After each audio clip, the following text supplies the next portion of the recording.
Recording उनको ही मिलेगी जो लेक्चर में प्रेजेंट हैं but due to signal problem नहीं सुन पा रहे। आमिर खान कहते हैं रशिया यूएसए, मुदस्सिर कहते हैं यूएसए। मैं ऑयल रिजर्व्स की बात कर रहा हूँ दोबारा से, जो है सोचिए। नहीं, इन दोनों में से कोई भी नहीं है। ऑयल रिजर्व दुनिया में सबसे ज्यादा किसके पास है? यूएई? नो। वेनेजुएला। दुनिया में सबसे ज्यादा जो ऑयल के रिजर्व्स हैं वो वेनेजुएला के पास है। दूसरे नंबर पे जो कंट्री है वो है वेनेजुएला। ये कंट्री है जी साउथ अमेरिका की, इधर है वेनेजुएला। सबसे ज्यादा ऑयल इधर है। दूसरे नंबर पे सऊदी अरेबिया के पास जो ऑयल मौजूद है। और हाँ जी, दूसरे नंबर पे Saudi Arabia.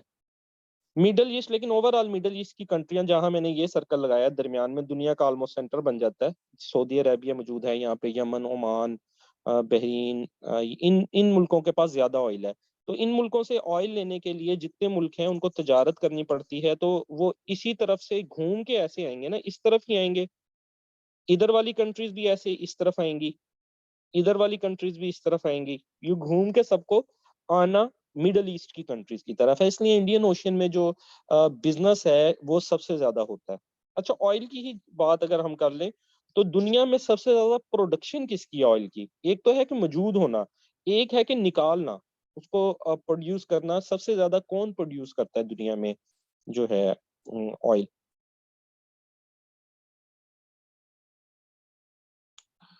United states of America. अच्छा, जरताशा कहती हैं। सैफुरमान कहते हैं रशिया। मोहम्मद रिजवान कहता है रशिया। मिसबा बदूल कहती हैं रशिया। रशिया, ये सारे पीटीआई वाले लगते हैं मुझे जो रशिया रशिया कर रहे हैं। यूएसए के पास है भाई। यूएसए सबसे ज्यादा ऑयल निकालता है। दूसरे नंबर पे प्रोडक्शन में भी सऊदी अरेबिया दूसरे नंबर पे है। रशिया कहाँ से आ गया? रशिया के पास गैस ज्यादा है। और वो भी आपकी एक क्लैरिटी दूर कर दूं, ये जो ऑयल खरीदना ये मामला, रशिया हमें ऑयल नहीं देता, हमने उधार लेना होता है। इंडिया उससे सस्ता लेता है, इंडिया ने उससे नकद लेना है। कोई एग्रीमेंट्स हमारे नहीं हुए हुए रशिया से, ठीक है? ये भी पॉलिटिकल स्टंट्स होते हैं। वो नकद देता है रशिया। रशिया तो खुद हाल में जंग में है, वॉर के अंदर है, वो कहाँ से किसी को ऑयल देगा? और रशिया से हमने जब बात की थी, ऑयल की बात जरूर की थी, तो उसने कहा था कि अभी तक तुमने गैस का जो हमारे साथ प्रोजेक्ट लगाना था 2016 में वो तो तुमने पूरा नहीं किया। और ये प्रोजेक्ट्स जो होते हैं इनके अंदर ईयर्स लग जाते हैं, निगोशिएशंस में, एनओसीज में, एमओयूज में, ये काफी टाइम लग जाता है।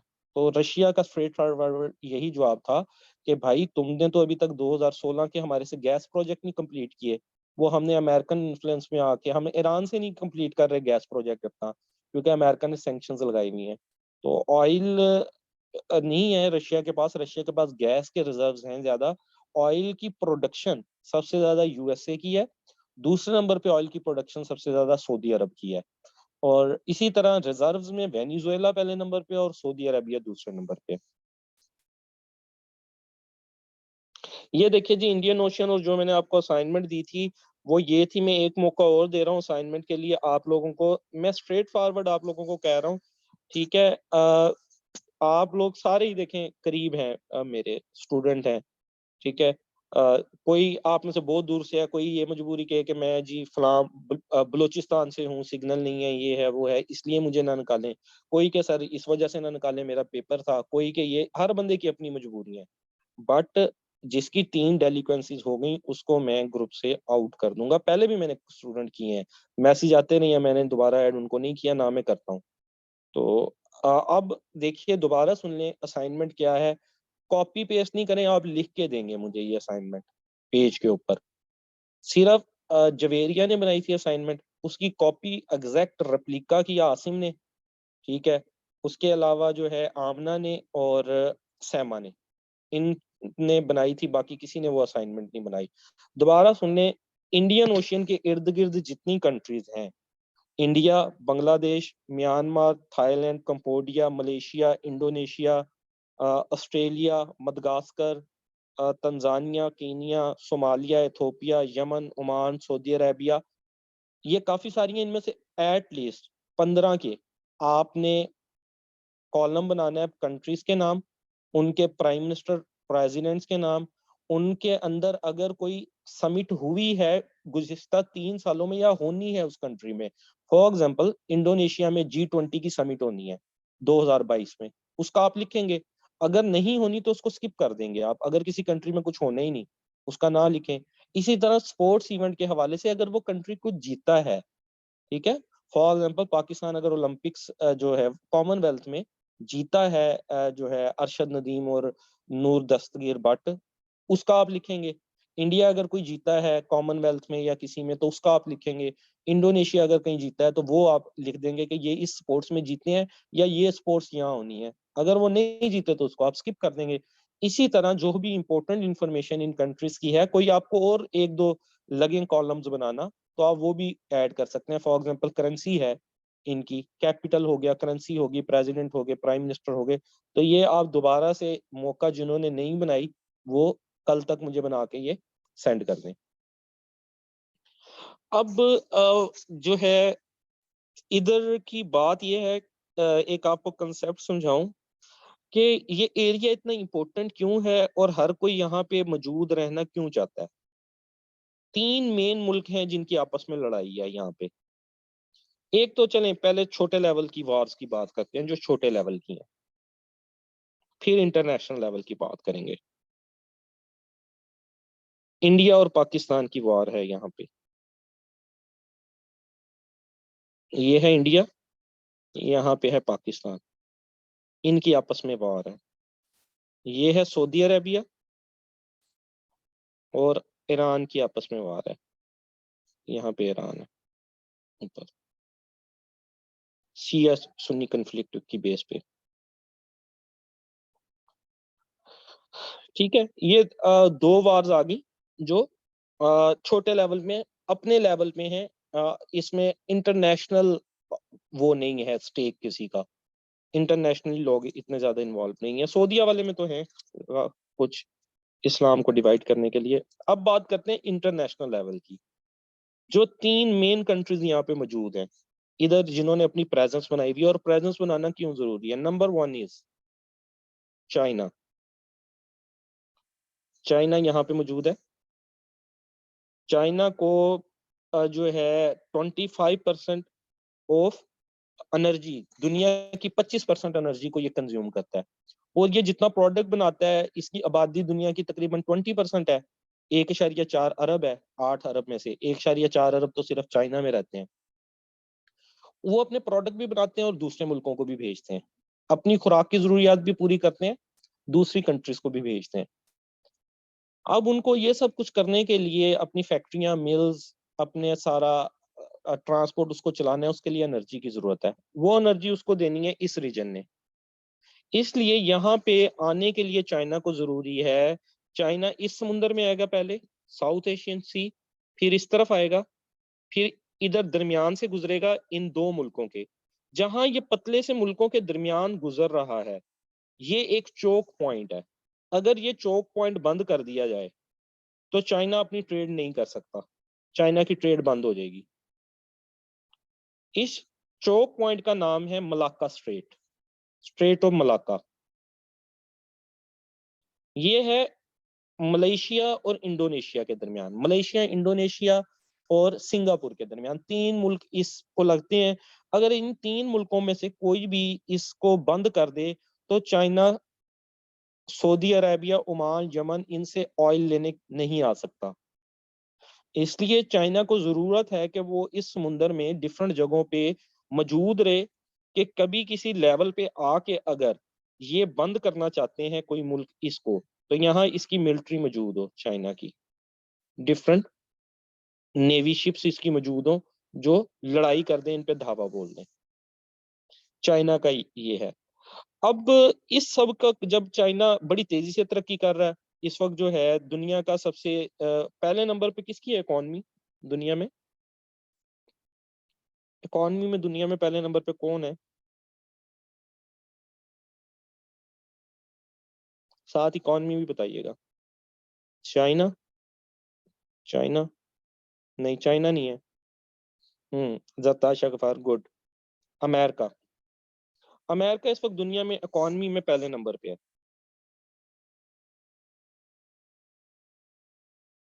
इसकी इकोनॉमी ऑलमोस्ट, ये एग्जैक्ट फिगर नहीं मैं ऑलमोस्ट बता रहा हूँ, 25 ट्रिलियन है। उसके बाद चाइना है, इसकी ऑलमोस्ट जो है 18 ट्रिलियन है। उसके बाद आई थिंक फ्रांस है, जापान है, फ्रांस है, और उसके बाद इंडिया है। जापान 3 ट्रिलियन के राउंड अबाउट, फिर है फ्रांस 3 ट्रिलियन के राउंड अबाउट, फिर है इंडिया 3 ट्रिलियन के राउंड अबाउट। इंडिया ने अभी जो है वो कट किया है इकोनॉमी में यूनाइटेड किंगडम को। यूनाइटेड किंगडम छठे नंबर पे है। इसको रफली एस्टिमेट में बता रहा हूँ, थोड़े फिगर ऊपर नीचे हो सकते हैं, बट इसके करीब करीब ही है। यूएसए और चाइना में अभी बड़ा गैप है, यूएसए बहुत आगे है। उसके बाद चाइना के बाद जो थर्ड कंट्री है, जापान, फ्रांस, इंडिया, तकरीबन करीब करीब है। उनकी इकोनॉमी में देखें कितना ड्रास्टिक चेंज है, कहाँ 18 ट्रिलियन, कहाँ 3 ट्रिलियन। मतलब इस वक्त जो दुनिया के दो बड़े जाइंट हैं वो यूएसए और चाइना ही है, बाकी कंट्रीज उनके नेड़े तेड़े भी नहीं लगती। यूएसए असल में लड़ाइयों में बिजी रहा, अफगानिस्तान में लड़ाई में, इसराइल वाली लड़ाइयों में, यमन में, सीरिया में, इनमें। चाइना अपनी तरक्की करता रहा। चाइना बहुत जल्द लगता है कि क्रॉस कर जाएगा, बट अभी तक किया नहीं है। अब अमेरिका ने क्या किया, इन सारी कंट्रीज को अपने साथ मिला लिया। Philippine, Indonesia, Malaysia, Australia, India.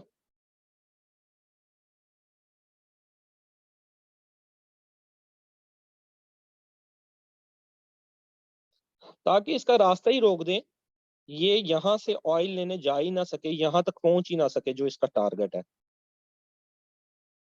Oil लेने के लिए, जहां इसने आना है।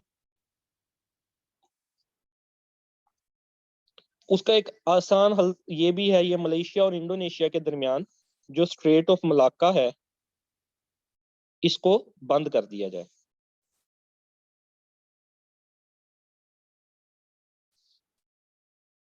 हाँ जी, इसी के कुछ राउंड अबाउट है इकोनॉमीज।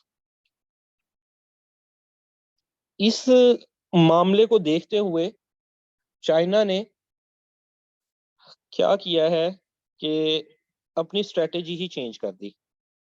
वो जो यहाँ से घूम के आता था, यहाँ से घूमता था, यहाँ आता था ऑयल लेने, और फिर डिफरेंट अपने प्रोडक्ट भी डिफरेंट मुल्कों को देके, फॉर एग्जांपल यहाँ से ऐसे घूम घूम के डिफरेंट मुल्कों में जा रहा है, उनसे प्रोडक्ट ले रहा है, दूसरे मुल्कों के अंदर जा रहा है। उसने क्या किया, चाइना ने, उसने एक रोड पाकिस्तान से निकाल दिया यहाँ पे। यहाँ पे पाकिस्तान है, जिसको कहते हैं CPEC, China Pakistan economic corridor. पहले जो उसको डिस्टेंस है वो 14,000 किलोमीटर पड़ता था सऊदी अरेबिया, यमन, ओमान जाने के लिए। अब उसको जो है वो डिस्टेंस 2500 किलोमीटर सिर्फ पड़ता है। ग्वादर पोर्ट, इससे पहले यहाँ पे श्रीलंका है, श्रीलंका का भी इसने पोर्ट एक लिया था, हमेंटा बूटा, जिस पर कब्जा कर लिया इसने बाद में, क्योंकि पेमेंट नहीं कर सका श्रीलंका इनको। सी पैक की पेमेंट्स अलग तरीके से हैं, वो मॉडल भी वो है। सी पैक पे ये कब्जा नहीं कर सकता, ये अमेरिका की तरफ से फैलाई हुई एक गलत बात है कि सी पैक के थ्रू ये ईस्ट इंडिया कंपनी का रोल अदा करेगा। उस पर मेरा पूरा एक टॉपिक है, कभी मौका मिला तो आपको वो मैं सी पैक का भी बताऊंगा। वो विन विन प्रोजेक्ट है, उसके अंदर बिल्ट ऑपरेट ट्रांसफर मॉडल है, पीपीपी है, पब्लिक प्राइवेट पार्टनरशिप प्रोजेक्ट्स हैं। वो पाकिस्तान अगर उसको यूटिलाइज करे तो कभी भी ये नहीं हो सकता कि चाइना जो है वो पाकिस्तान के कुछ इंफ्रास्ट्रक्चर्स पे कब्जा कर ले। ना चाइना का इसमें इंटरेस्ट है, पाकिस्तान के इंफ्रास्ट्रक्चर्स उसको नहीं चाहिए। हमारी शुरू से एक अच्छी जो है वो दोस्ती है, और शुरू से चलती आ रही है। इसमें चाइना के साथ हमारी दोस्ती, सीपेक भी स्टार्ट हुआ 2015 में, ठीक है। और लेकिन अमेरिका थोड़ा बहुत ही रोकता है, इस तरह नहीं करता कि आपने सीपेक स्टार्ट कर दिया तो पूरा मुल्क ही आपका बंद करवा देगा। वो इतना भी इंटरेस्टेड नहीं है हमें जितना हमने सोच रखा है। तो हमारे प्रोजेक्ट चल रहे हैं, 2030 तक चलने हैं, पहले भी चलते आ रहे हैं। और जी इसके अलावा कल को पाकिस्तान का कोई मसला हो जाए तो इसने इंडिया से भी एक रोड निकाला है, इसने बर्मा से भी, म्यांमार से भी एक रोड निकाला है, इसने बांग्लादेश से भी एक रोड निकाला है, इसने जो है अपना जितने यहाँ पे कंट्रीज हैं उनमें से अपने रोड निकाले हैं, सिर्फ पाकिस्तान से रोड नहीं निकाला। ईरान से भी अपना रोड निकाल लिया। ईरान की जो है पोर्ट का नाम है चाबहार पोर्ट।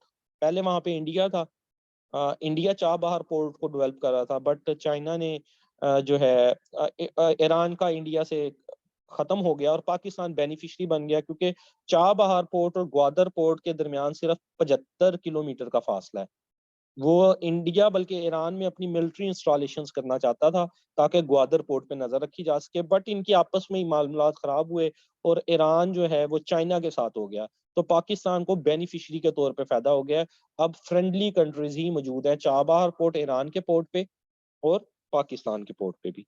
ये अगर पोर्ट का मैं आपको दिखाऊं, ये अगर है जो है अपना ग्वादर पोर्ट पाकिस्तान का, ये ऊपर पाकिस्तान है, तो यहाँ पे ईरान का चाबहार पोर्ट है। पोर्ट वो एरिया जो समुंदर को लगता है और जहाँ पे जहाज आके लंगर अंदाज होते हैं, और पोर्ट्स की डेफिनेटली बहुत ज्यादा अहमियत है। जब तक पोर्ट्स नहीं होंगे तो तजारत नहीं हो सकती। जहाजों ने आके रेस्ट करना होता है, लंगर अंदाज होना होता है, ऑयल वगैरह उनका पूरा होना होता है वहाँ, ये सारे मामला होते हैं। तो चाइना ने इस तरह से जो इनकी पॉलिसी है उसको डिस्टर्ब कर दिया। और चाइना की ये जो पॉलिसी है इसको कहते हैं, यहाँ पे डिजीबूटी में भी इसका एक नेवल बेस है। डिजीबूटी में,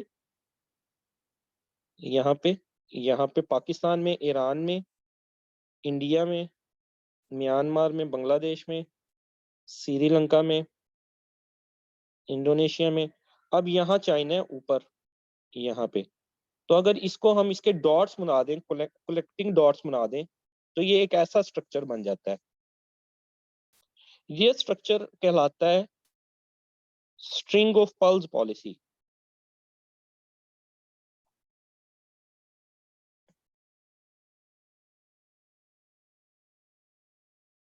मुश्किल तो नहीं है जो आपको चीजें बता रहा हूँ, कॉम्प्लिकेटेड तो नहीं हो गया? बताइएगा, समझ आ रही है या कॉम्प्लिकेट हुआ है मामला थोड़ा? ठीक है ना? अच्छा, अब ये ऊपर जो चाइना मौजूद है उसने मिक्स हो रहा है। चले चले आपको रिकॉर्डिंग मिल जाएगी। हाँ, थोड़ा सा कॉम्प्लिकेटेड है। मुझे भी लग रहा है थोड़ा सा ये मामला कॉम्प्लिकेटेड है। तो दोबारा दोबारा से आपको बता देता हूँ, थोड़ा सा बता देता हूँ आपको। यहाँ इंडियन ओशियन की बात हो रही है कि इस ओशियन में तजारत होती है, डिफरेंट शिप्स गुजरती हैं डिफरेंट मुल्कों की। ना सिर्फ शिप्स गुजरती हैं डिफरेंट मुल्कों की, बल्कि इधर उन शिप्स में फौजी भी मौजूद हैं। और वो 3 मुल्क हैं जिनकी यहाँ पे शिप्स मौजूद है और जिनकी आपस में कंपटीशन है। उनमें एक है चाइना, दूसरा है अमेरिका और तीसरा है इंडिया, जिन्होंने डिफरेंट मुल्कों में अपने पोर्ट्स बनाए हुए हैं, वहां पे अपनी मिलिट्री की प्रेजेंस रखी हुई है इंडियन ओशियन में। आगे मैं आपको पिक्चर भी दिखाऊंगा। हाँ, ये जो रोड के हैं, ये जो रोड निकले हैं, ये मैंने उन रोड को ही कनेक्ट किया है। ये चाइना से जो रोड निकल रहे हैं डिफरेंट, मैं इधर जो है वो ब्लू कलर में रोड कर देता हूँ। ये, सॉरी, मैं दोबारा से ड्रा करता हूँ। ये देखें, ये चाइना है, ये डिफरेंट कंट्रीज में इसके रोड जा रहे हैं। ये ये ये ये ये ये जो रोड निकलते हैं चाइना के डिफरेंट, ये अगर इनको हम अभी ऊपर बनाए हैं, ये उनके पोर्ट्स भी निकलेंगे ना, उनकी बंदरगाहों पे जो समुंदर, उन मुल्कों से गुजरने के बाद चाइना ने बेसिकली समुंदर में आना है। अगर हम उन डॉट्स को कनेक्ट कर दें जिन जिन मुल्कों में वो डॉट्स हैं, तो ऐसा करके कुछ स्ट्रक्चर बन जाता है, ऐसे, जस्ट लाइक दिस। यहाँ यहाँ चाइना की मिलिट्री की प्रेजेंस है उन मुल्कों में जहां जहां इसने अपने रोड दिए हैं। तो ये जो रोड का एक स्ट्रक्चर है, जो ये इसने अपनी नेवल की प्रेजेंस की हुई है, इसको कहते हैं स्ट्रिंग ऑफ पर्ल्स। जैसे एक हार होता है मोतियों का जैसे एक हार होता है, उस तरह का स्ट्रक्चर बन गया है। इसकी प्रेजेंस है इन मुल्कों के पोर्ट्स के ऊपर, क्योंकि कल को कोई यहाँ पे इसका रास्ता ना रोक ले, क्योंकि अगर किसी ने रास्ता रोक लिया तो चाइना बंद हो जाएगा, पूरी इंडस्ट्री फ्लॉप हो जाएगी। इसलिए इसने अपनी यहाँ पे प्रेजेंस को यकीनी बनाया है। ये आ गई बात चाइना की। इनको रोकने के लिए दो मुल्क इकट्ठे हो गए हैं, यूएसए और इंडिया। इंडिया यहाँ मौजूद है, डेफिनेटली इंडिया ने तो अपनी यहाँ प्रेजेंस दिखानी है। यूएसए यहाँ क्यों मौजूद है? क्योंकि यूएसए है बड़ी पुफी, बड़ी पुफियों वाला किरदार अदा करती है, जिसने सारी दुनिया के मसले मसाइल में टांग अड़ानी है। किसी के शादी ब्याह में जाना है, वहां भी मसला डालना है, ये बड़ी पुफी का किरदार अदा करती है। तो यूएसए ने यहाँ पे कुछ मुल्कों को अपने साथ मिला लिया, जिनमें इंडिया भी शामिल है, ऑस्ट्रेलिया भी शामिल है। इसने ऑस्ट्रेलिया को अपने साथ मिला लिया, इंडिया को अपने साथ मिला लिया, जापान को अपने साथ मिला लिया, फिलीपीन को अपने साथ मिला लिया, और डिफरेंट यहाँ पे इसने अपनी प्रेजेंस को शो करना शुरू किया। और यहाँ डिफरेंट जजीरों पे इसने अपने यहाँ पे इंडिया का मदगास्कर में, यहाँ एक मुल्क है सेचेलीज उसमें, और इसके अलावा जो अमेरिका है, अमेरिका का ऑस्ट्रेलिया में, अमेरिका को हम ये ब्लू कलर से हम कर लेते हैं इंडिया को शो, कि इंडिया ने अपनी प्रेजेंस किस तरह से बनाई है यहाँ पे, ब्लू कलर से। जो ब्लू कलर के मैंने डॉट लगाए वो ये, और यूएसए को हम रेड कर देते हैं। तो इंडिया ने इस तरह से करके अपने कुछ पोर्ट्स कायम कर लिए हैं, अपनी मिलिट्री इनकी मौजूद है। आगे मैं चार्ट में दिखाऊंगा भी आपको। यूएसए ने क्या किया? यूएसए ने भी यहाँ के कुछ मुल्क अपने साथ शामिल कर लिए, ऑस्ट्रेलिया, जापान, इंडिया। यहाँ पे इसकी एक नेवल शिप मौजूद है जिसको कहते हैं डियागो ग्रेशिया, डिजिबूटी, ओमान। ऐसे इन्होंने कोशिश की है चाइना को सर्कल करने की।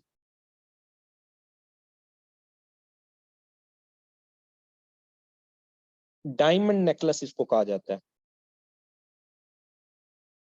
इन्होंने, इंडिया और यूएसए ने मिलके मुख्तलिफ जगह पे अपनी ये जो ब्लू कलर की मैंने आपको शो की है, ये इंडिया की नेवल बेसिस हैं। समुंदर में शिप्स मौजूद हैं, जहाज मौजूद हैं, डिफरेंट मुल्कों के पोर्ट्स में इनकी नेवी मौजूद है। आपके सिग्नल का मसला है। और जो रेड कलर है, रेड कलर में अमेरिका ने एक तो जापान को अपने साथ मिला लिया है, ऑस्ट्रेलिया को अपने साथ मिला लिया है, इधर फिलीपींस वगैरह को भी अपने साथ मिला लिया है, और जो है डिजिबूटी में, डियागो ग्रेशिया में और डिफरेंट जगह पे अपनी नेवी यहाँ पे मौजूद रखती है, ताकि जो है चाइना को काबू कर सकें। कल को चाइना कहीं पे मिलिट्री किसी मुल्क पे अटैक कर दे या कोई मसला मसाइल करे तो ये उसको काबू करें। इसको कहते हैं जो है नेकलेस ऑफ डायमंड स्ट्रेटेजी। इन दोन मेजर ये मतलब यहाँ पे रेवलरी है इन मुल्कों की आपस के अंदर।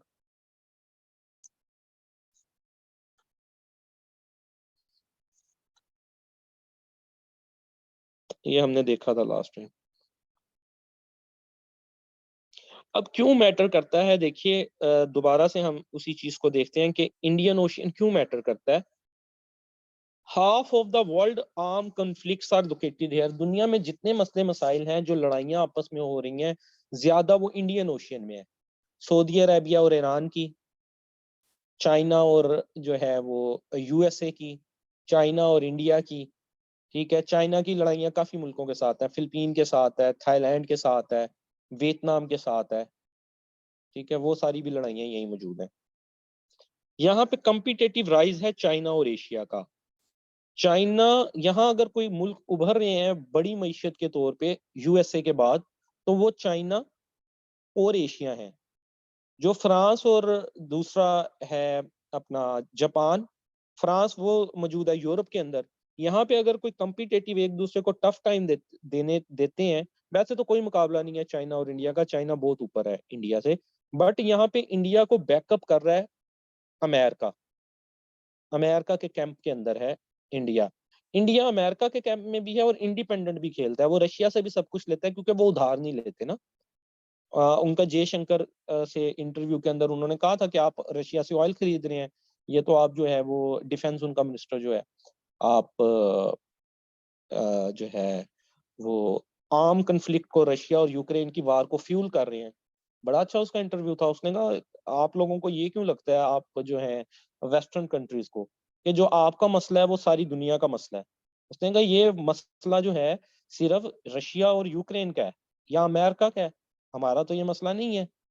हमारा मसला जब होता है पाकिस्तान इंडिया का या दूसरा, तब तो सारी दुनिया खामोश होती है, तो ये हमारा मसला नहीं है।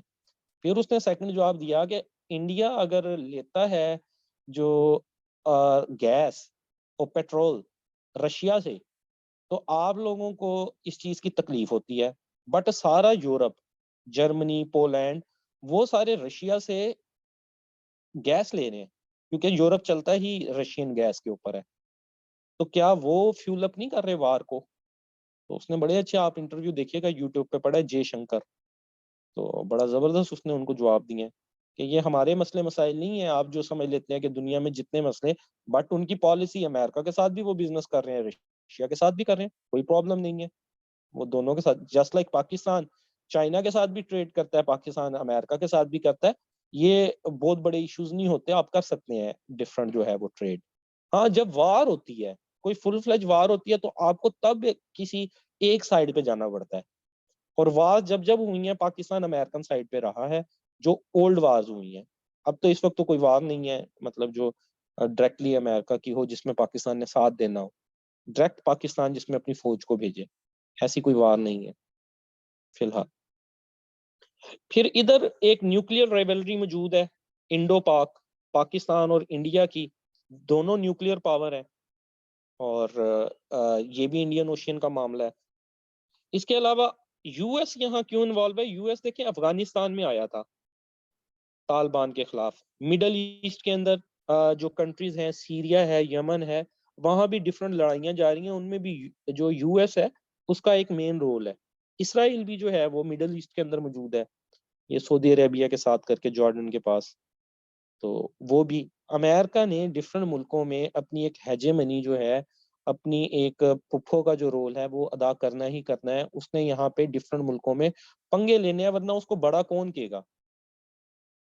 फिर यहीं पे सारी जो मुस्लिम तंजीमें हैं वो यहीं पे मौजूद हैं। आईएसआईएस है, दाइश है, वो इराक से निकली थी, वो भी यहाँ मौजूद है, उसके ऊपर भी काबू पाना होता है अमेरिका ने। अल कायदा है, तालिबान है,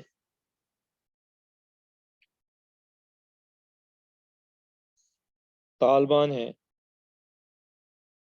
ईरान और सऊदीया का जो कन्फ्लिक्ट है वो भी इंडियन ओशियन के राउंड अबाउट की कंट्रीज के अंदर है।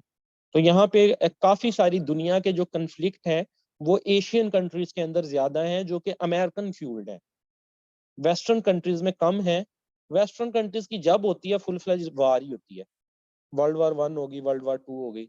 हमारे मुल्क आपस में लड़ लड़ पागल हो जाते हैं। अमेरिका जो है वो आग जला जाता है, आग जलाने के बाद भी वहां पे जब ये चला जाता है, 20-20 साल जो है वो लड़ाइयाँ जारी रहती हैं। अफगानिस्तान में देख लें, इराक में देख लें, इवन पाकिस्तान इंडिया के अंदर देख लें, यूनाइटेड किंगडम कश्मीर इशू बना के छोड़ गया, 70-75 साल से इशू जारी है। ये इनकी स्ट्रेटेजी होती है, वहां पे जो है आपस में लड़ा के खुद निकल जाते हैं और वहां पे लड़ाइयाँ जारी रहती हैं। ठीक है, आपस में तो ये जब खुद लड़ते हैं ये वेस्टर्न लोग, तो direct full fledge world war one और वर्ल्ड वार टू ही करते हैं। रशिया और उसका मामला देख लें, यूक्रेन का।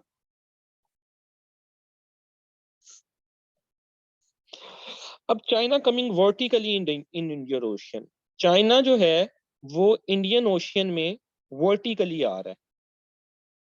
वर्टिकली से मुराद ऊपर से नीचे की तरफ आ रहा है, ऐसे वर्टिकल आ रहा है। इंडिया जो है वो इंडियन ओशियन में हॉरिजेंटल जा रहा है। इंडिया इस तरह मूव कर रहा है, दाएं बाएं।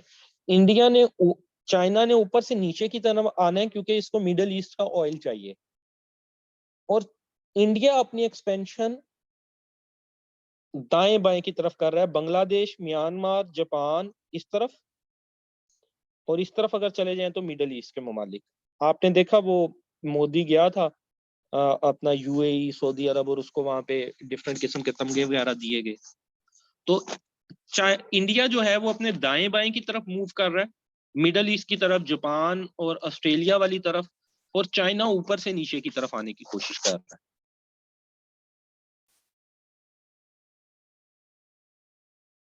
अब इस सारी गेम के अंदर अब ये डिफरेंट देखें मुल्कों के नाम लिखे हुए हैं जो इंडियन ओशियन को लग रहे हैं। एक दफा से रिपीट कर देता हूं, हम इस तरह से सर्कल में घूमते हैं। ऑस्ट्रेलिया, इंडोनेशिया, इसको मैं रेड कर दूं, नजर नहीं आ रहा। Australia, Indonesia, Singapore, Malaysia, Thailand, Myanmar, Bangladesh, India, Pakistan, Iran. इसके बाद हम मिडल ईस्ट की कंट्रीज की तरफ आ जाते हैं। इस एरिया को मिडल ईस्ट कहते हैं। Kuwait, Saudi Arabia, Yemen, Oman. ठीक है, ये कंट्रीज हो गई एशियन कंट्रीज। इसको छोड़ के ऑस्ट्रेलिया तो पूरा एक कॉन्टिनेंट है। बाकी ये जितने एरोज लगे हुए हैं, इंडोनेशिया, मलेशिया, सिंगापुर, ये नीचे की जानिब, और जितने, ये सारी एशिया की कंट्रीज हैं। ये एशिया कॉन्टिनेंट के अंदर आती हैं। उसके बाद अगर हम देख लें जो ये वाला कॉन्टिनेंट है, ये अफ्रीका है। Egypt, Sudan, Kenya, Tanzania, Mozambique, Madagascar, South Africa, ये सारी जो कंट्रीज हैं ये अफ्रीका की कंट्रीज हैं। तो इधर इंडियन ओशियन को अफ्रीकन कंट्रीज भी लग रही हैं, एशियन कंट्रीज भी लग रही हैं, और पूरा ऑस्ट्रेलिया, एक ऑस्ट्रेलिया सबसे छोटा कॉन्टिनेंट है पूरा, लेकिन है एक कॉन्टिनेंट है, ये भी इसको टच हो रहा है। और इन मुल्कों की आपस के अंदर जो है वो ट्रेड कंपटीशन है। अब इस ट्रेड कंपटीशन में 3 पॉइंट बहुत ज्यादा अहम है जिनको बंद करके पूरी दुनिया बंद की जा सकती है। अब ये जो मैंने इतना लंबा चौड़ा आपको बताया, यहाँ पे मिलिट्री प्रेजेंस मौजूद है, ये हो रहा है, वो हो रहा है, ये कर क्यों रहे हैं एक समुंदर के अंदर? क्या जरूरत पेश आ गई है कि चाइना भी वहां पे अपनी शिप्स लेके, वो लोग रोटी पानी भी खाते होंगे कोई, ठीक है, कोई फ्यूल वगैरह भी जलता होगा उन शिप्स का, और कोई फायर वगैरह एक दूसरे पे करना और मामला जिंदगी के। तो जो है अमेरिका अपने पैसे जला रहा है, चाइना अपने, और इंडिया अपने। ऐसा क्यों है इस जगह पे? क्योंकि यहाँ पे कुछ ऐसे पॉइंट हैं इस ओशन में कि उनको अगर कोई एक मुल्क बंद कर दे तो दूसरे मुल्क पे वो इफेक्ट होता है। उसमें सबसे पहला जो पॉइंट है उसको कहते हैं स्ट्रेट ऑफ मलाक्का।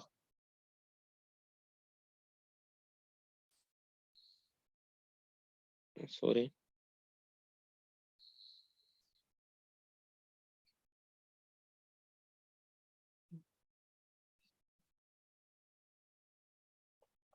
ये स्ट्रेट ऑफ मलाक्का, ये एक रास्ता है मलेशिया, सिंगापुर और इंडोनेशिया के दरमियान। ये जिस पे एरो लगा हुआ है ये रास्ता, अगर ये रास्ता बंद कर दिया जाए तो ये जितने मुल्क हैं ये वाले, ये इधर नहीं आ सकते। सारे मुल्कों ने कहाँ पे आना है? मिडल ईस्ट में, जहां पे ऑयल मौजूद है, मिडल ईस्ट की तरफ आना है। अब मिडल ईस्ट की तरफ आने के लिए ये जितने मुल्क हैं including China, Taiwan, Hong Kong, Philippine, ये छोटे छोटे जितने मुल्क हैं, उनको यहां से गुजरना पड़ता है।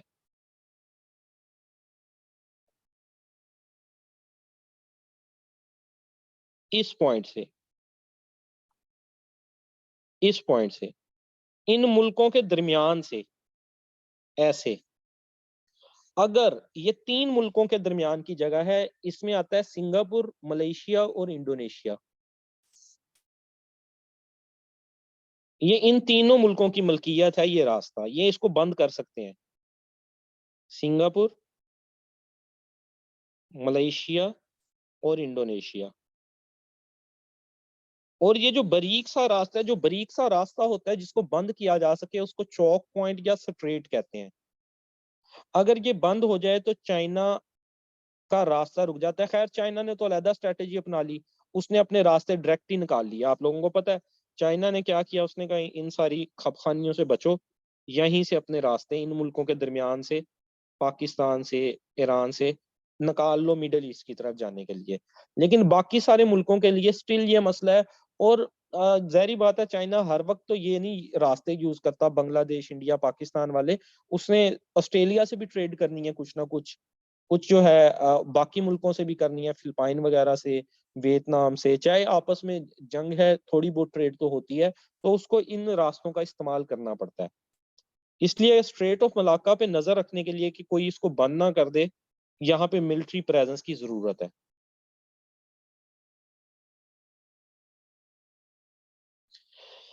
इसी तरह अब ये सारा कुछ तो हो गया कि जो है चाइना वगैरह यहाँ से निकला, स्ट्रेट ऑफ मलाक्का को कर गया अबूर, यमन इस तरफ आया या पाकिस्तान इस तरफ आया, ये सारे इंडियन ओशियन में आ गए। बट एक और ऐसा रास्ता है जिसको अगर बंद कर दिया जाए तो इन्होंने जो ऑयल लिया हुआ भी होगा किसी मुल्क से जाके, ये वापस नहीं जा सकते। वो इलाका कौन सा है? उसको कहते हैं स्ट्रेट ऑफ हॉर्मज। स्ट्रेट ऑफ हॉर्मज ये कहाँ पे पड़ता है ये देखिएगा। ये देखिए ये ऊपर पाकिस्तान है, ये इंडिया है, ये अफगानिस्तान, ये ईरान, ये नीचे मिडल ईस्ट है, सऊदी अरबिया, ये इलाका, ये यूएई। अब जितने मुल्क आते हैं ऑयल लेने वो इस तरफ आते हैं। इस तरफ जब आए, फॉर एग्जांपल चाइना भी घूम के आए, वो ऑयल लेने तो आ जाए, वो पहुंच जाए यहाँ पे, बट ये रास्ता अगर बंद कर दे कोई मुल्क, यहाँ से इसको वापस ना जाने दे, तो ये यहीं पे फंस के रह जाएगा। और भी डिफरेंट कंट्रीज जो यहाँ से ऑयल लेने आती हैं, अगर वो यहाँ पे पहुंच जाए उनकी शिप्स, लेकिन वापसी पे अगर कोई इस बारीक से रास्ते को बंद कर दे, तो वो मुल्क यहाँ पे स्ट्रेंगल्ड कर जाएगा। इस रास्ते को कहते हैं स्ट्रेट ऑफ हार्मज, आबनाए हार्मज।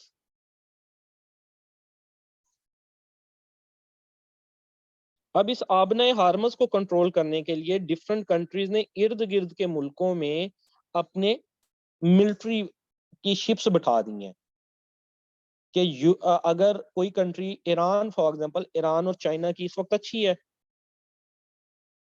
ये यहाँ पे देखें ईरान है, ईरान का यहाँ पे पोर्ट है, चाबहार पोर्ट, यहाँ पे जहां से जो है वो चाइना आता है इस तरफ। अब अगर चाइना ईरान को कह दे कि इस रास्ते को बंद कर दे, तो यूएसए, इंडिया, इनके लिए मसला पड़ जाएगा। इसलिए इस एरिया के इर्द गिर्द सारे मुल्क मौजूद हैं जिन्होंने अपनी यहाँ पे इंस्टॉलेशंस की हुई हैं।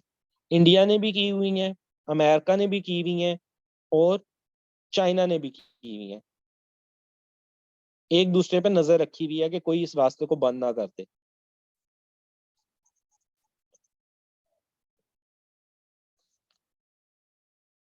ये अब स्ट्रेट ऑफ हार्मस किन मुल्कों के अंडर आती है? इंटरनेशनल रूल के मुताबिक जिस मुल्क के करीब से पानी गुजर रहा है, जो भी पानी गुजर रहा है उसका एक होता है मेरा ख्याल 200 नॉटिकल माइल, ये एक इंटरनेशनल यूनिट है समुद्री फासले का।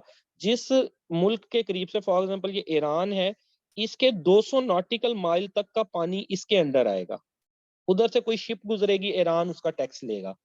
ईरान की मर्जी है किसी को वहां से गुजरने दे या ना गुजरने दे। इतना इलाका एक मुल्क के अंडर आता है। अब ये स्ट्रेट ऑफ हार्मस फिर किन मुल्कों के दरमियान, किन के अंडर आती है? ओमान, यूएई और ईरान। इन तीन मुल्कों का कंट्रोल है स्ट्रेट ऑफ हार्मस पे, कि कोई यहाँ आए तो उसको वापस ना जाने दिया जाए यहाँ से, इसको यहाँ से बंद कर दिया जाए।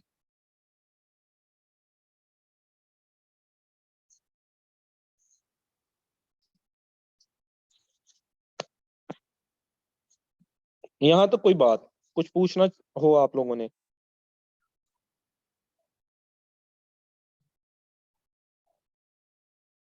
कुछ पूछना हो आप लोगों ने, कुछ समझ ना आई हो?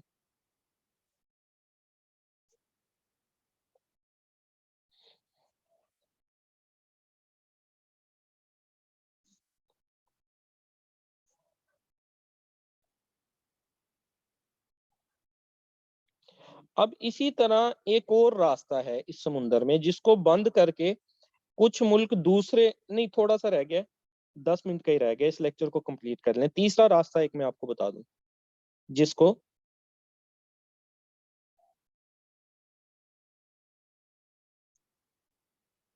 बाबुल मंदब स्ट्रेट कहते हैं। एक और रास्ता है पानी का, ये यमन,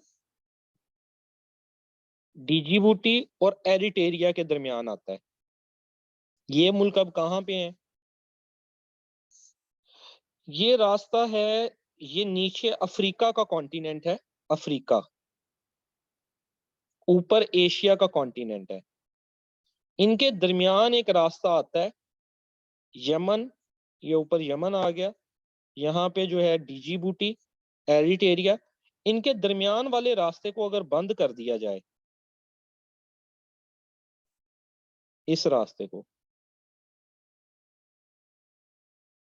तब भी मसला बन सकता है बाकी मुल्कों के लिए।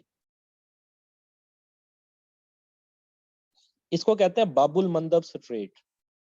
तो 3 चौक पॉइंट्स जो हैं वो इंडियन ओशियन में ला ऐसे हैं जिनकी मदद से एक मुल्क दूसरे मुल्क को नुकसान पहुंचा सकते हैं। इसी वजह से इन रास्तों को रोकने और इस सब को कंट्रोल करने के लिए इंडियन ओशियन में मिलिट्री प्रेजेंस मौजूद है। हाँ जी, यही तो मजे की बात है। बड़ा अच्छा आपने पॉइंट नोट किया कि जितनी स्ट्रेट्स हैं उनकी ऑलमोस्ट मुस्लिम ममालिक के पास है। Strait of Malacca, Malaysia, Indonesia और सिंगापुर, तीनों मुस्लिम कंट्रीज हैं। स्ट्रेट ऑफ हार्मज, आबना हार्मज, ईरान, यूएई, ओमान। उसके बाद आ जाए आबना Bab el Mandeb, strait of Bab el Mandeb, Eritrea, Djibouti और यमन, सारी मुस्लिम ममालिक के पास है। ऑयल सारा मुस्लिम कंट्रीज के पास है। 57 मुस्लिम कंट्रीज हैं, 57। बट अल्लाह ताला ने दिया हुआ, रहमत हुई हुई है, पैसा है, ऑयल है, ये मेन रास्ते हैं, पूरी दुनिया का बिजनेस बंद कर सकते हैं। अभी आपको दूसरा ओशियन एक पढ़ाऊंगा। स्विज कैनाल हमारे पास है, मिस्र वाले एरिया में, स्विज कैनाल, ठीक है। बट क्या है, अयाशी में पड़े हुए हैं। सऊदी अरब के लोग देख लें, सोने के जहाज बना रहे हैं। वही पैसा आप इंस्टीट्यूशंस पे लगाएं, रिसर्च पे लगाएं, हॉस्पिटल्स पे लगाएं। ऑयल निकली जा रहा है, पैसे आई जा रहे हैं, खाई जा रहे हैं सिर्फ जैतून के तेल और गर्म खुराकें, और जो है वो एसी लगाए हुए हैं, जो है सोने की चीजें बनाई जा रहे हैं, और हम जो हैं वो पीछे हैं। आपस में मुस्लिम मुल्क को काटने के पीछे हैं। काम नहीं है तो लड़ना ही है। जो अंग्रेज ममालिक हैं, वो सिक्योरिटी, सऊदी अरब की सिक्योरिटी जो है वो अमेरिका करता है। कतर की देख लें, सिक्योरिटी पाकिस्तान करने भेजा हुआ है पाकिस्तानी फौज को। बस अय्याशियां पड़ी हुई है ना, इनको लत लगी हुई है जो है वो रेस्ट करने की। तो आपकी बात बिल्कुल ठीक है कि सारा कंट्रोल मुस्लिम्स के पास है, सारा ऑयल मुस्लिम्स के पास मौजूद है, फिर भी हम सबसे पीछे हैं। टॉप यूनिवर्सिटीज में हमारी यूनिवर्सिटियां नहीं आती। टॉप जो है वो जब वैक्सीन वगैरह बननी हो उसके अंदर हमारा नाम कहीं नहीं आता। हमारे कहीं साइंटिस्ट नहीं मिलते। हमें कौन से साइंटिस्ट हम कहते हैं? जाबर बिन नहियान, इबुल हैसम और जो है वो अल ख्वारिज़मी। वो 13वीं सदी के साइंसदान है, 13वीं सदी का साइंसदान है। उसके बाद क्या जाबर बिन नहियान कह गया था कि रिसर्च नहीं करनी, सल्फ्यूरिक एसिड और हाइड्रोक्लोरिक एसिड के साथ ही खेलते रहना है। उसके बाद भी 700-800 साल गुजर गए हैं, हमारी तरफ से, मुस्लिम्स की तरफ से कोई रिसर्च नहीं है, कोई वो नहीं है। ये मतलब हमारे बड़े ऐसे पॉइंट हैं जिसकी वजह से हम बहुत पीछे हैं। इंडिया की मैं बार बार एग्जांपल देता हूँ। ऋषि सोनक देख लें, जो यूके का प्राइम मिनिस्टर बना है, इंडियन नजाद है। आप देख लें अमेरिका की vice president Kamala Harris, Indian नजाद है। आप देख लें जो है जितनी बड़े बड़े हैं, गूगल हो गया, amazon हो गया, ट्विटर हो गया, सारे इंडियंस के सीईओ हैं। डिफरेंट मुल्कों में हमारे लोग जाते हैं वेटर की जॉब करने भी, पाकिस्तानी वेटर को कम पैसे मिलते हैं, इंडियन वेटर को ज्यादा मिलते हैं। क्यों? वो प्रोफेशनल है, वो स्किल्ड सीख के आते हैं। हमारे तो यहाँ पे वेले 2-3 लाख रुपए का पैसे लगा के किसी कंपनी के थ्रू कफील बन के चले जाते हैं। वो स्किल्ड होके आते हैं, उनके पास मैनर्स हैं। हम काफी चीजों में पीछे हैं, हमें बड़ी ज्यादा जरूरत है चीजों को जो है ना करने की। ऐसा नहीं है कि हो नहीं सकता, बट कब होगा ये जो है ना थोड़ा सा मुश्किल ही लगता है। बस ये आखिरी जो है ना वो स्लाइड्स रह गई हैं, इसको जरा थोड़ा सा देख लें ये, क्योंकि ये आखिरी टच जो अब मैं देने लगा हूं ना, इसमें सारे लेक्चर को समराइज करना है। आपको जो चीजें समझ नहीं आई वो अब समझ आ जाएंगी। ये देखें, ये जितना मैंने आपको बताया कि इधर मुल्कों में डिफरेंट मुल्कों के इर्द गिर्द अपनी मिलिट्री प्रेजेंस बनाई हुई है, डिफरेंट मुल्कों ने यहाँ पे अपनी, वो एक दूसरे को कंट्रोल करने के लिए। तो कैसे कैसे बनाई हुई है? सबसे पहले हम देख लेते हैं चाइना को। चाइना ने रेड कलर जहां पे है वो चाइना है। ये म्यांमार, बांग्लादेश, ग्वादर, डिजीबूटी, हमेंटा बूटा, 1 2 3 4 6, इसके अलावा और भी होंगे, ये पुरानी स्लाइड है। ये डिफरेंट मुल्कों में अपनी मिलिट्री प्रेजेंस की हुई है। पाकिस्तान के ग्वादर पे जो सी पोर्ट लग रहा है, ग्वादर। डिजीबूटी बाबुल मंदब को कंट्रोल करने के लिए। ईरान का चाबहार, ये स्ट्रेट ऑफ हार्मस को कंट्रोल करने के लिए। हमेंटा बूटा, ये स्ट्रेट ऑफ मलाका को कंट्रोल करने के लिए। ये चाइना ने अपना तसल्लुत कायम किया हुआ है। अब इसको चेक करने के लिए यहाँ पे अमेरिका आ गया है। अमेरिका कहाँ कहाँ मौजूद है? एक सबसे बड़ा इनका जो पॉइंट है डियागो गार्शिया, यहाँ पे मौजूद है। सिंगापुर, बिल्कुल स्ट्रेट ऑफ हार्मस के बिल्कुल करीब सिंगापुर पे इसने अपनी मिलिट्री इंस्टॉलेशन की हुई है। मेन समुंदर में डियागो गार्शिया यहाँ पे। और ये जहां पे इसको लगता है कि ईरान मुझे बंद कर सकता है, कवेत, बहरीन, कतर, 3 जगह फ्लैग बना हुआ है अमेरिका का। तीनों जगह अपनी मिलिट्री इंस्टॉलेशन की हुई है कि यहाँ पे सबसे ज्यादा इसको डर है कि किसी भी वक्त इसके यहाँ से ईरान या जो मुस्लिम कंट्रीज हैं इसको यहाँ से बंद ना कर दें। तो इसने अपनी प्रेजेंस की हुई है। उसके बाद आप देखिए, जो इतनी इंडिया तरक्की कर रहा है, आखिर वजूहात हैं कुछ। इंडिया ने कहाँ कहाँ पे अपनी की हुई है? ये तो चले इंडिया का अपना पूरा खुद का एरिया है ना, मुंबई, करवार, कोची, ये सारा। इसके अलावा सेचेलीज, ये एक जजीरा है यहाँ पे। मदागास्कर यहाँ पे, मोरेशियस यहाँ पे, ठीक है। इन सारी कंट्रीज पे इंडिया ने अपनी बेसिस, अब ये इंडिया को बेसिस क्यों बनाने देते हैं? इंडिया इनको फंड देता है, पैसे देता है इन कंट्रीज को। जैसे हम पाकिस्तानी डिफरेंट कंट्रीज से फंड लेते हैं, इंडिया डिफरेंट मुल्कों को फंड देता है। मॉरिशियस को देता है, मदगास्कर को देता है, सेचेलीज को देता है, भूटान को देता है, नेपाल को देता है, अफगानिस्तान को देता है इवन के। हम तो फिर उसको ये रंग दे देते हैं ना अफगानिस्तान में रा की इन्वॉल्वमेंट पाकिस्तान को दबाने के लिए। जो भी है वो उनके अपने इंटरेस्ट हैं। रा ने ऑपरेट करना ही करना है अपने इंटरेस्ट के मुताबिक, ठीक है। इवन के ईरान चाबहार पोर्ट को भी इंडिया ही डेवलप कर रहा था, बट वो इनकी आपस में एग्रीमेंट्स ना हो सके और ईरान ने चाइना ने उसकी जगह ले ली। तो ये देखिए, इसको ये भी कंट्रोल कर रहा है। अब where is Pakistan, last slide. इस सब में पाकिस्तान कहाँ पे है?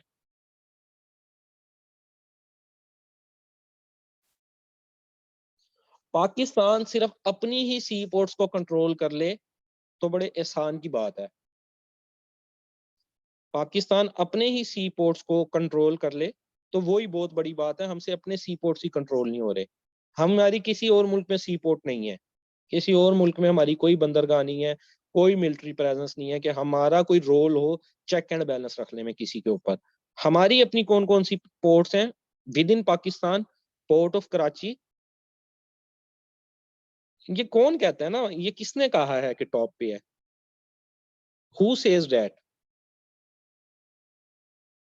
मेजर सी पोर्ट्स देखिए, port of Karachi, port Muhammad Bin Qasim, Keti Bandar sea port, Gwadar port, Pasni port और उमारा पोर्ट। अब ये जितनी पोर्ट्स हैं, पोर्ट किस जगह पे होगी? जिस जगह समुंदर लगता है, पाकिस्तान को समुंदर कितनी जगह पे लगता है? सिर्फ इस साइड पे। बाकी इधर तो इंडिया है, यहाँ पे अफगानिस्तान है, ऊपर चाइना है। पाकिस्तान को सिर्फ नीचे की तरफ कराची और जहाँ पे बलूचिस्तान है, बलूचिस्तान और सिंध के कुछ एरिया को लगता है, तो इसका मतलब पोर्ट्स भी वहीं मौजूद होंगी। तो ये देखिए जी, ये सारी पोर्ट्स पाकिस्तान की हैं। ये 4 जो हैं वो बलूचिस्तान में हैं, और 2 जो हैं वो सिंध में हैं। 2 पोर्ट सिंध में है पाकिस्तान की, और 4 बंदरगाहें पाकिस्तान की बलूचिस्तान में है। बलूचिस्तान में कौन कौन सी है? जिवानी, ग्वादर, पिसनी और मारा। और सिंध में कौन कौन सी है? कराची पोर्ट और बिन कासिम पोर्ट। और हम, ग्वादर पोर्ट दुनिया की सबसे डीपेस्ट पोर्ट है, ओमान ने हमें गिफ्ट की थी 1958 में। बहुत ज्यादा इसकी स्ट्रेटेजिकली इंपॉर्टेंस है। अगर पाकिस्तान इसी को यूटिलाइज कर ले तो हम अपने जो कर्जों और जो एक जो बिल्कुल बेयकीनी की हालत है उससे हम बाहर आ सकते हैं। ठीक है जी। अब ये सारी चीजें तो हो गई जो मैंने आपको लेक्चर में कंसेप्चुअल सी चीजें बता दी। बाकी अब आपका काम है कि यहाँ का जो डिफरेंट कंट्रीज का है वो डेटा मुझे कल तक आप लोगों ने डेली की बेसिस पे डेली काम करके दे दें। ठीक है, वरना मैं आपको बड़ी दफा कह चुका हूँ, मैं नेक्स्ट टाइम दोबारा हर लेक्चर में स्टार्ट में भी कहता हूँ और लास्ट में भी कहता हूँ, अच्छा नहीं लगता। ठीक है, आप लोग सारे मेच्योर लोग हैं, पढ़े लिखे लोग हैं, तो अब मैं मजीद जो है वो रियायत नहीं करूंगा आप में से किसी को, किसी के साथ। जो असाइनमेंट है क्लास, आज भी 5 बच्चे देखे मिसिंग है, आज भी 5 लोग मिसिंग है। तो मुझे लग रहा है कि जिसकी 3 होगी हुई उसको मुझे रिमूव करना पड़ेगा। बट एक चांस और दे रहा हूँ, कल के लिए असाइनमेंट्स अगर आ गई तो कुछ रिलैक्सेशन कर दूंगा, वरना अदरवाइज जिनकी आज की क्लास भी मिस है और कल का भी मिस होगा वो फिर ग्रुप के अंदर नहीं रहेंगे। चलें, कोई क्वेश्चन वगैरह हो आप लोगों का तो वो आप मेरे से पूछ सकते हैं। और इतनी जल्दी थक ना जाए करें, 10 बजे क्लास स्टार्ट हुई है, अभी 11 भी नहीं बजे, पहले ही आप लोगों ने कहना शुरू कर दिया किसी को नींद आ रही है, किसी के इंटरनेट का इशू बन गया है, किसी को समझ आना बंद हो गया है। अभी तो 1 घंटा भी नहीं हुआ क्लास का। अपना जो है ना कुछ स्टेमिना अब आप लोग डेवलप कर लें, अगर अच्छी सीटों पे जाना है, वरना फिर जो है पेपर्स में जाएंगे, वापस आएंगे वही होगा कि नहीं नंबर है, ये है वो है, फिर मेरे से पढ़ने का फायदा ही कोई नहीं। आप लोगों को 5-6 पढ़ लो, वो पढ़ लो जिन्होंने टेस्ट क्लियर करना है, जिनको है कि हमने करना है। पढ़, और देखें आईएसआई की सीट 17 ग्रेड की, आपको क्या लगता है कि पूरे पाकिस्तान से कोई 60-70 हजार बच्चा वहां पे मौजूद होगा? लास्ट टाइम मेरा ख्याल है 80 हजार लोग थे। इतने जो लोग मौजूद होंगे तो 17 ग्रेड का सोच तो लेते हैं, टेस्ट पास हुआ है, गाड़ी में घूम रहे हैं, वो जेन के अंदर ये सारा कुछ हो रहा है, तो वो करना किस तरह है? नहीं, सब ने नहीं बनानी, जिन 4 का मैंने नाम ग्रुप में भेजे हैं उनकी हो गई है, बाकी सारे बनाएंगे। जिनकी हो गई है उनको बनाने की जरूरत नहीं है। आजकल तो वही BS 12 और जो है इसका ये टेस्ट पास कर लेंगे, आगे डिस्क्रिप्टिव में क्या करेंगे आप लोग? जिस तरह मतलब आप नॉन सीरियस एटीट्यूड के साथ हैं, अपने कंसेप्ट नहीं होंगे, लिखेंगे कैसे, इंग्लिश लिखेंगे कैसे अगर आपने पास, वो यही पेपर आपके पास नहीं होते? तो काइंडली जो है वो थोड़ा सा डेली के जो है 3-4 घंटे दें। जो आपको टॉपिक देता हूँ डिस्कशन का, 8 से 10 जो है वो डिस्कशन करें उसके ऊपर। कोई 8 से 10 बिजी है दिन में वो डिस्कशन कर ले, लेकिन कुछ ना कुछ जो है चीजें शेयर करें आपस में एक दूसरे के साथ, ताकि म्यूचुअल आप लोगों का फायदा हो। और आप देखेंगे ग्रुप में जब आप टेस्ट में जाएंगे, बड़ी सारी चीजें जो ग्रुप में डिस्कस हुई होती हैं वो पेपर में आ जाती हैं। तो उम्मीद है कि आप लोग जो है वो, आज लास्ट वार्निंग थी, इसके बाद जो है जब तक आगे हमारा ये सेशन चल रहा है मैं दोबारा ये बातें नहीं कहूंगा, डायरेक्ट जो है वो रिमूव करूंगा। ओ माशाल्लाह, जबरदस्त। हाँ जबरदस्त हो गया। बस अब अपनी इंटरव्यू की आप प्रिपरेशन अच्छी बनाएं, अपना जो एक एनालिसिस है डिफरेंट पॉइंट ऑफ व्यूज के ऊपर उसको बेहतर करें। खैर कंप्यूटर ऑपरेटर की तो सब्जेक्ट स्पेसिफिक है, इसमें बहुत ज्यादा तो आपसे नहीं वो पूछेंगे, जनरल नॉलेज और ये चीजें, उसमें आप अपना उसका करें। चलें, जबरदस्त, खुशी हुई यार सुन के। जॉब्स आती रहती हैं, जॉब्स नहीं रुकती, जॉब्स आती रहती हैं, पूरा साल आती रहेंगी। कभी FIA की आ जाएगी, कभी IB की आ जाएगी, कभी ISI की आ जाएगी, कभी कस्टम्स की आ जाएगी, कभी आप लोगों के अपने जो जो प्रोविंसेस हैं उनकी आ जाएगी। जॉब्स नहीं रुकती।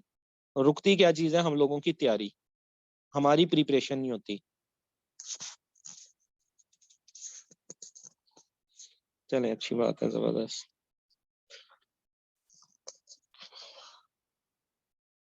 चलें, ठीक हो गया जी। मेरा ख्याल है क्वेश्चन अब मजीद कोई नहीं है, तो अल्लाह हाफिज।